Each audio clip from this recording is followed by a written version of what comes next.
Ayan, Miss Van, Miss Carmi. Carmi, pati na muna. Everyone's here. The TV, the entertainment vloggers. Salamat po sa pagpunta. Hi. Alright. Namiss ka namin ng Grand Press Con. And of course, Miss Vanessa. Hello po. Good evening po. Ito na ang box office beasts. Ayan na. John Lloyd and Bea.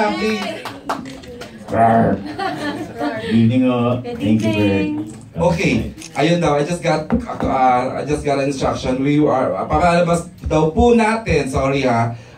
The making of A Second Chance. Please watch this.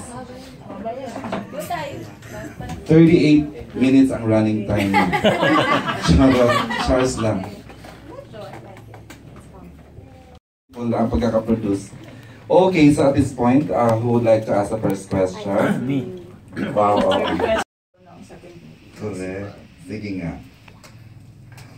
Well, it's overwhelming. Parang hindi siya, parang mahirap maniwala agad, nakakalula. But we're very, very happy na tinanggap siya ng tao ng ganito. And parang we're very happy na hindi nagkamali ang lahat sa paggawa ng sequel na ito. JLC? Nagulat. Nagulat talaga kami kasi it's a different story to tell. So, sobrang lahat kami. Well, I'm gonna speak for myself. Ako, especially nung natapos na, was very skeptical sa magiging reaction ng audience kasi hindi ito yung glossy star cinema film na usually napapanood mo or pwede mong asahan. And kung alam niyo lang yung naging process ng lahat sa paggawa na to, talagang kakabahan ka. It was a very personal process para sa amin lahat. And yan, after nung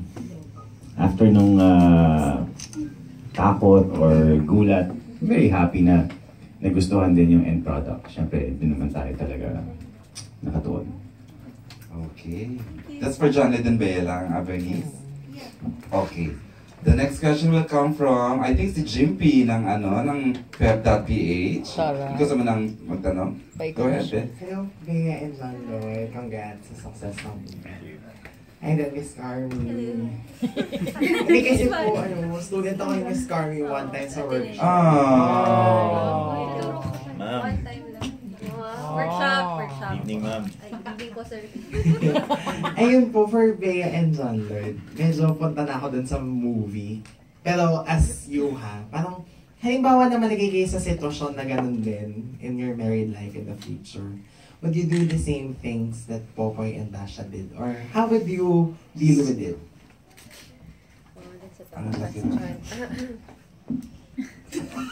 Ang layo kasi pa ng marriage. Hindi ko siya naisip. But, siguro, sana ganun ako mag-react kung paano nag-react si Basha. Kung gano'n niya pinanghawakan yung pangako at gano'n ka-unconditional yung pagmamahal niya kay Popoy. Sana. Boy. I really like Basha as the character. And I like how she played it. Kasi si Basha is a very intelligent woman. And I wish I could say the same for Popoy, but he's very feeling, he's very emotional. He's not a control freak. Takes one to know one, no? Takes one to know one talaga. Yeah, yun. Hindi eh. Parang, I don't know. I don't know how I would react in the future kung mangyari sa akin yung nangyari sa kanila. Siguro, I can watch it again and concentrate on Basha's decisions in the film. Mas yun ang susundan ko for better guidance. Kasi parang pag kay Popoy, parang baka kung saan ako mapunta. Magkaroon pa ako ng ara. Correct. Bayaran 18 million. Ito sa close call, pero hindi ko naman tinuloy. In fairness, faithful ka nga. Yung case, iniwasan mo. Sure. Okay, Jimpy. Ayun naman, for Bea, ikaw ba talaga yung nandun sa loob ng cabinet, dun sa traffic scene yun? Unfortunately, yes.